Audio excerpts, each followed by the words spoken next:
Hello everyone. Today I have the absolute privilege of interviewing Richa Vajpeyi from the AION team, and I am personally a huge fan of the project, and it's an absolute honor for me to interview her.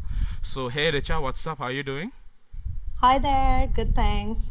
Awesome. So Richa, I want to know like how you got started with AION. Like what is the story there? For sure. So I have a marketing background and I worked at several different companies, KPMG here in Canada for a long time, Eli Lilly, small startups. So a lot of B2B and some product marketing. I'd heard of blockchain a few years ago and it sounded really interesting, but really tech. And I was like, I don't even know what marketing sounds like in this industry. And this was 3 years ago where people hadn't really talked about ICOs or anything like that. And one of the co-founders, Kasim, Frank, and I went to business school together. And I was kind of following him on social media and looking at all the stuff they were doing here at AION. And it just sounded so amazing. And last year, I got the opportunity to join them on a small contract basis for like just a month. Wow. And I loved the project so much and the team that I stayed on. So speaking about the project, like for the uninitiated, like how would you describe AION and what is their main goal? So essentially, it's an interesting story as to how even AION came about. So the three co-founders worked at Deloitte, and they started Deloitte's first blockchain practice called Rubix. And from that, they started a company called Nuco, where they were doing enterprise blockchain applications for companies using Ethereum technology. And early last year, when they were working with a number of companies and governments on POCs and different blockchain applications, they kind of looked forward down the line and they were like, there are so many blockchains being built in this space, private and public. And at some point, these guys will need to interact with each other. Like a bank and an exchange, each having their own blockchain will need to interact with one another. And what do you do at that point? Do you, go back to a centralized source to connect? Or do you go off chain and then, go on to the next chain? And that's kind of where AION came about. So AION is a blockchain protocol, and it's trying to solve the problems of interoperability and scalability between these blockchains. Awesome. So speaking of interoperability and scalability, who all would you consider AION's main competitors in that niche? Well, it's interesting. This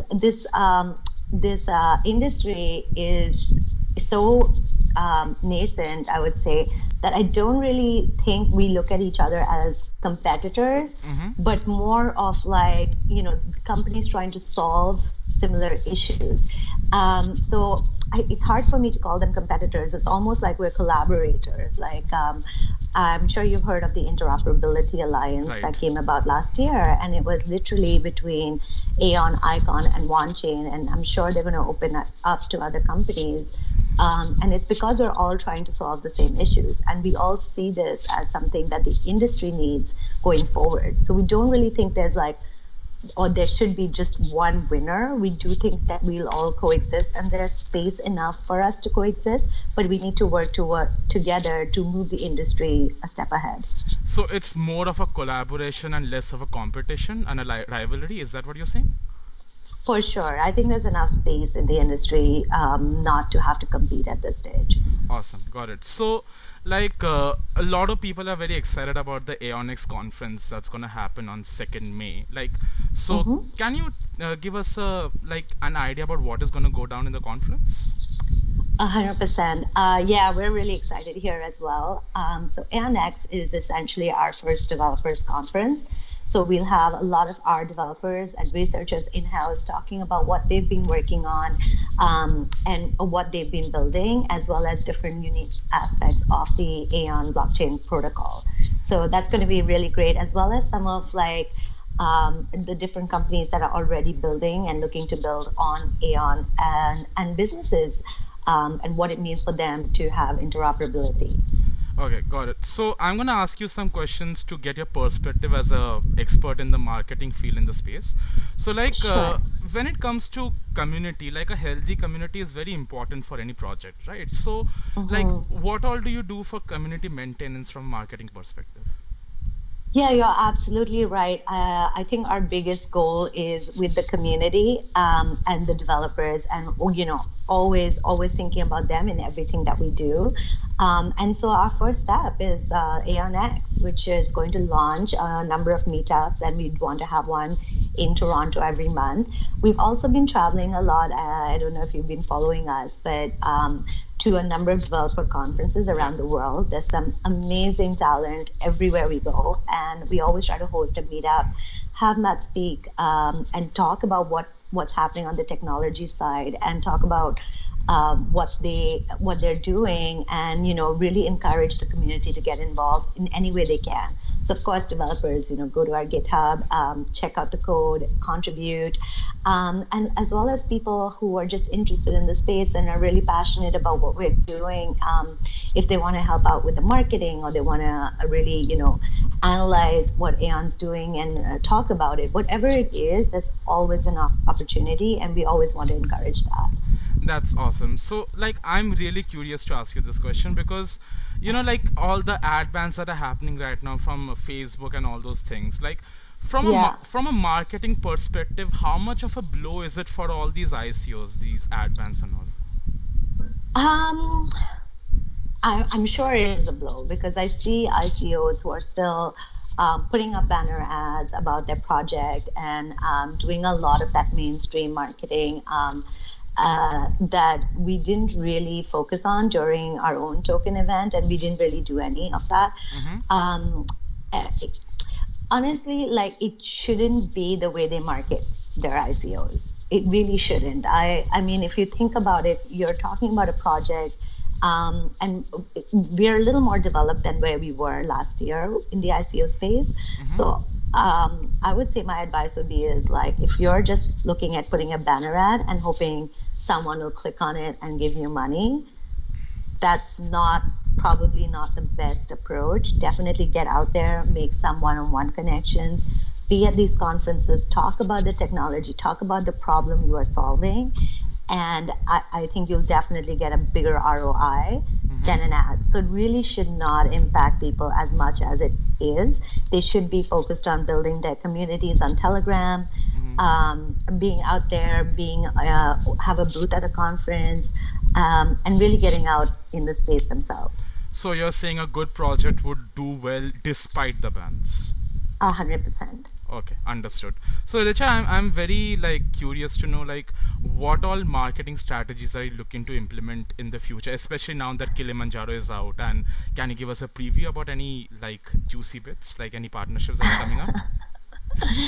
I don't know so much about the partnership side, but in terms of marketing, like I said before, for me, it's being at the right conferences where the developers are. That's my biggest focus.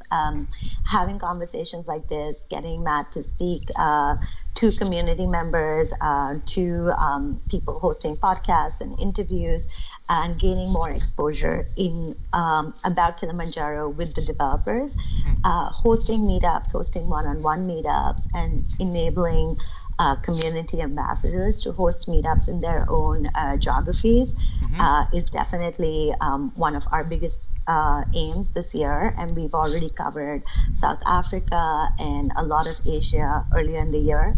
And we're hoping to get out to Europe and Latin America, South America later on in the year. So definitely going around and doing meetups and doing just grassroots marketing is a big focus for us. Okay, awesome. So, like, apart from now that the Kilimanjaro release has happened, like, is there any upcoming developments that you're really excited about? At this stage, yeah, of course. Like, the whole team is working full time on a number of things. If you go on our website, there's a roadmap on whatever is being Yeah. built at this point, Mm-hmm. and that's one of the things we'll be featuring at AION X. Is exactly what the team has been working on. And you can also watch a live stream of the conference if you go on AION.network/AIONX. There Mm-hmm. will be a live stream link that people can log into. Okay, that's pretty amazing. So I got some few questions before we wrap up the interview. So like Yes. since you're an expert in the space, like for any up and coming ICOs who want some like tips about the marketing and all those things, keeping in mind the ad bans and all that, like what Mm-hmm. marketing tips do you have for them? Like kind of like I mentioned before, one, definitely get out in the space, go to the conferences, meet the community, you know, um, uh, in person, talk to them, talk about your project, get the feedback, and gain awareness. And the second is obviously the online communities. Get out on Reddit, get out on Telegram, start creating that attraction about your project Mm-hmm. and have people talking about it. That's the number one thing. Also make sure, just regular marketing tactics, in terms of making sure your website has all the information, has clear token mechanics, clear instructions on how the sale is going to go about, who is your team, who is the project, and what is the problem that they're solving is the most important thing. Okay, got it. So, Richa, is there anybody in the crypto space that you admire a lot and would like to see us interview next? That's a really tough question because there's such amazing people in this space. Honestly, working on just such amazing projects, it's really hard for me to name one specific person I would want to see speak. I mean, obviously, people like Vitalik and like they're just so many amazing people who are all about the technology versus everything else that's happening in the space. And I think anyone who is pushing the technology forward and trying to get it where it needs to be is someone we should be focusing on right now.